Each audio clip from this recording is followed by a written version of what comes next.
as orthogonal time. Orthogonal or right-angled time is the topic of my speech. We are accustomed to supposing that all change takes place along the linear time axis, from past to present to future.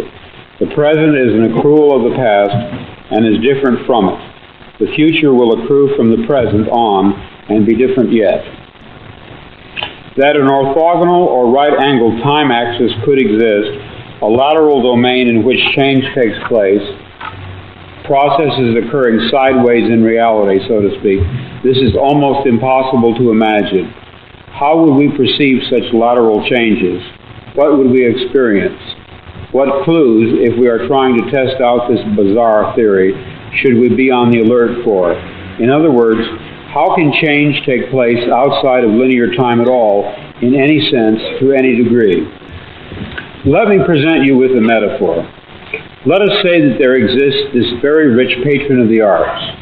Every day on the wall of his living room above his fireplace, his servants hang a new picture, each day a different masterpiece, day after day, month after month. Each day the used one is removed and replaced by a different and new one. I shall call this process change along the linear axis. But now let us suppose the servants temporarily running out of new replacement pictures. What shall they do in the meantime? They can't just leave the present one hanging. Their employer has decreed that perpetual replacement, that is to say, changing the pictures, is to take place. So they neither allow the current one to remain, nor do they replace it with a new one. Instead, they do a very clever thing. When their employer is not looking, the servants cunningly alter the picture already on the wall. They paint out a tree here, they paint in a little girl there, they add this, they obliterate that, they make the same painting different, and in a sense new, but as I'm sure you can see, not new in the sense of replacing it. The employer enters his living room after dinner, seats himself facing the fireplace, and contemplates what should be, according to his expectations, the new picture. What does he see? It certainly isn't what he saw previously, but also it isn't somehow, and here we must become very sympathetic with this perhaps somewhat stupid man, because we can virtually see his brain circuits striving to understand. His brain circuits are saying, yes, it is a new picture, it is not the same one as yesterday, but also it is the same one, I think. I feel on a very deep intuitive basis, I feel that somehow I've seen it before. I seem to remember a tree, though, and there is no tree. Now, perhaps if we extrapolate from this man's end, what I was sensing was the manifold of partially actualized realities lying tangent to what evidently is the most actualized one, the one which the majority of us, by consensus gentium, agree on.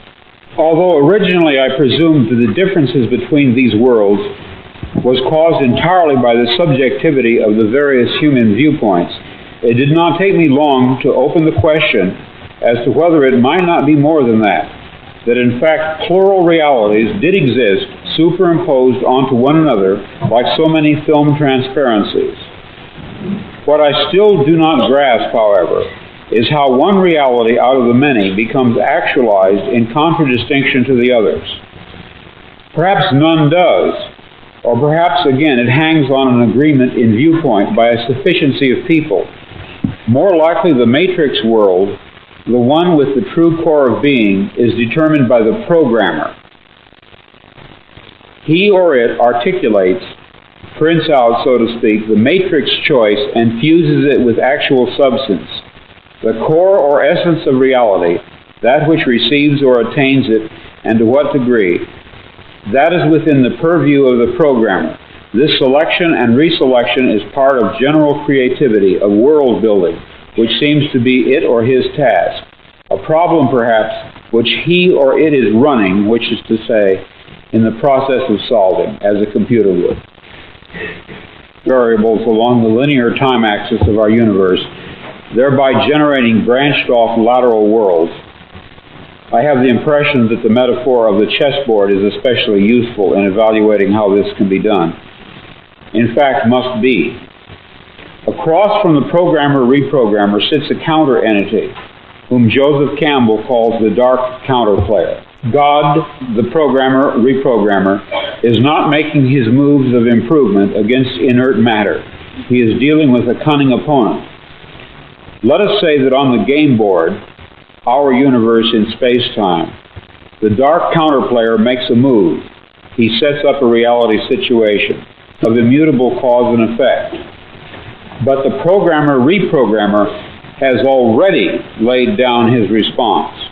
It has already happened, these moves on his part. The printout, which we undergo as historic events, passes through stages of a dialectical interaction, thesis and antithesis, as the forces of the two players mingle. Evidently, some syntheses fall to the dark counterplayer, and yet they do not, by virtue of the fact that in advance our great advocate selected variables, the alternation of which brings final victory to him. In winning each sequence in turn, he claims some of us, we who participate in the sequence. This is why instinctively people pray, Libera me Domine, which decodes to mean, extricate me, programmer, as you achieve one victory after another. Include me in that triumph. Move me along the lateral axis so that I am not left out. Sense as being left out means nothing other than remaining under the jurisdiction of or falling prey to the malignant power. But that malignant power, for all its guile, has already lost even as it wins. For in some way the counterplayer is blind, and so the programmer-reprogrammer possesses an advantage. I submit to you that such alterations, the creation or selection of such so-called alternative presence, is continually taking place. The very fact that we can conceptually deal with this notion, that is, entertain it as an idea, is a first step in discerning such processes themselves. But I doubt if we will ever be able in any real fashion to demonstrate, to scientifically prove that such lateral change processes do occur.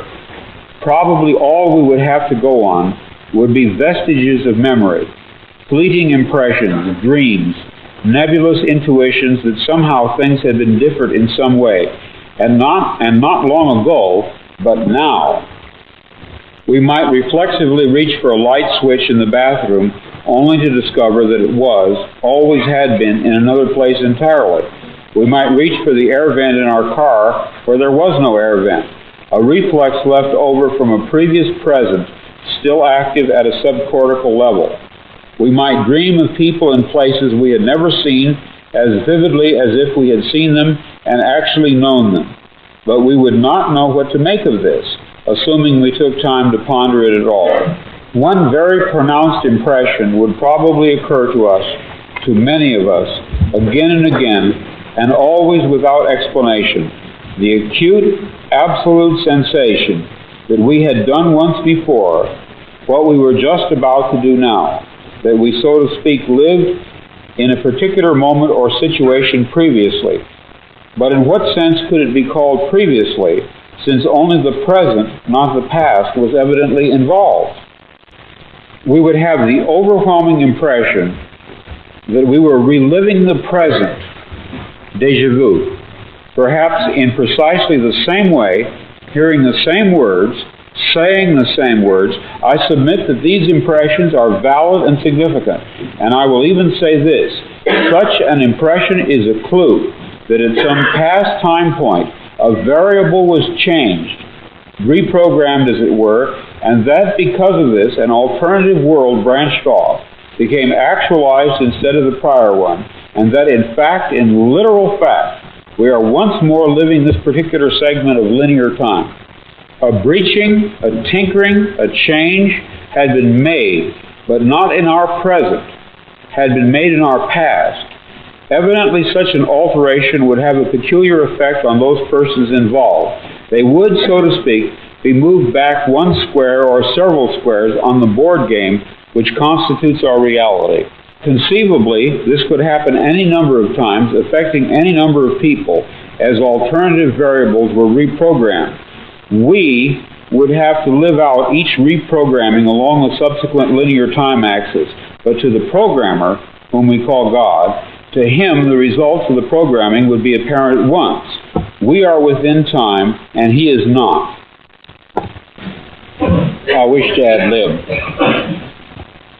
We are living in a computer-programmed reality, and the only clue we have to it is when some variable is changed and some alteration in our reality occurs.